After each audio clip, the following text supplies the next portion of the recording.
Hello there, guys. Today I got something special for you. This is the former world champion Vasily Smyslov made this study. White to move and manage to get a draw. Because this pawn is about to promote and we want to stop it somehow. And it's not that easy. Before you pause, I'm going to just show you what's not right. We cannot play rook e1 and with the intention of a c1 and then take it because black will simply play bishop e2 check. It's a very, very beautiful check. We cannot take it. Black will promote.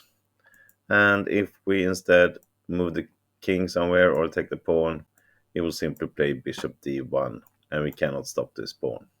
So, with that in mind, you can pause the video here and see if you can find out another way for white to get the draw out of this. Go ahead. And welcome back.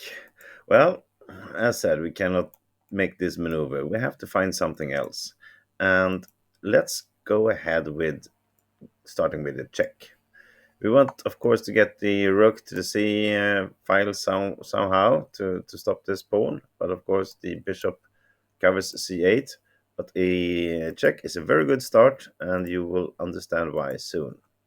Okay, the king comes up to either b7 or a7. Let's go to a7. It's going to be the same variation. And now the point is, of course, that we can get another check, and with the intention of putting our knight on c7. Of course, black is going to stop that, and he plays b6. If he goes to, let's just have a look. If he goes to b8 instead, well, then we can get another check and go over to the same line.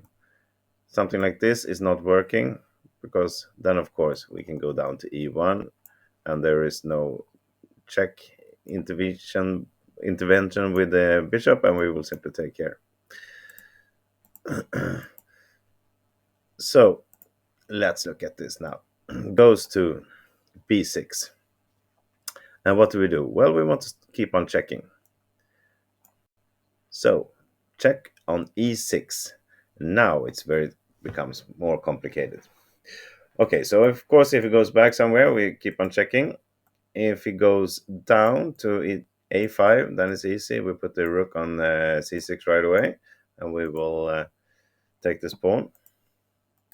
And if it goes down to b5, well, then it blocks the bishop diagonal here, so then we can simply play rook e1 and c1 and then take this. Even though black can protect it with his king, it doesn't matter. We simply take here anyway, and then we take this pawn, and this is of course a draw because he only has a bishop left. Okay, so he cannot go to any of these two, and he cannot go back, so it has to go to the c file, and that's where we want the king. Let's start at looking if it goes to c5. How do we get the draw here? We play rook e1. Now it's a totally different story. Yes, he will of course get the bishop check, and we cannot take it. But there is another smart move to get us a draw here. Can you see how white proceeds from here? Pause the video again if you need. Okay, here we go. So, well, we cannot take it, as said, and we cannot take the pawn either, because the bishop will come to d1, and he will then promote with a check in the next move. And that's not going to be good for us. But we have a brilliant move. Of course, we need to move the king away from the check, and we put it on g6 instead. Now we are threatening rook c1 and then just sacrifice on the pawn, and this pawn will fall afterwards. If black now plays bishop d1 with the intention of promoting the next move, we can play rook to e8. The bishop can come to f3 with the intention of putting it between when we check.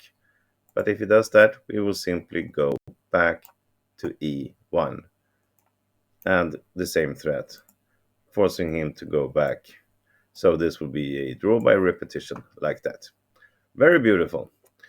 But we have one more one more line to cover, and this is really hard. Here, when we give it check, what happens if black plays king c7 instead of king c5? That will cover all the checks on c8 later on, so we have to find something special here. Give it a go if you want to pause the video and see how white managed to get a draw from here. Okay, so there's no point to taking here, of course. We will end up in a rook against the queen, and that will not be able to draw for white.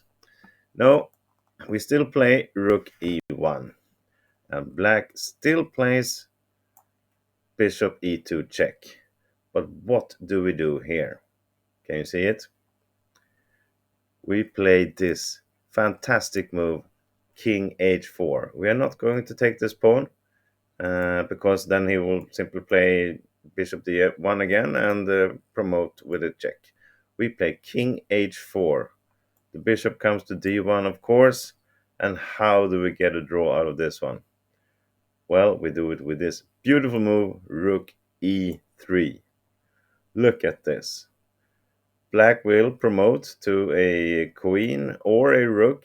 It doesn't matter, because we will check on c3, forcing him to take, and this is a stalemate. Everything is covered here.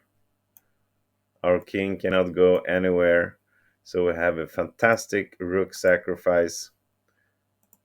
And after rook e3, there's actually nothing black can do. We will put our rook on c3 in the next move. Either he promotes or not, and if he tries to under-promote to a bishop or something like that, well, then it's very easy. Then we just check, and then we will take it.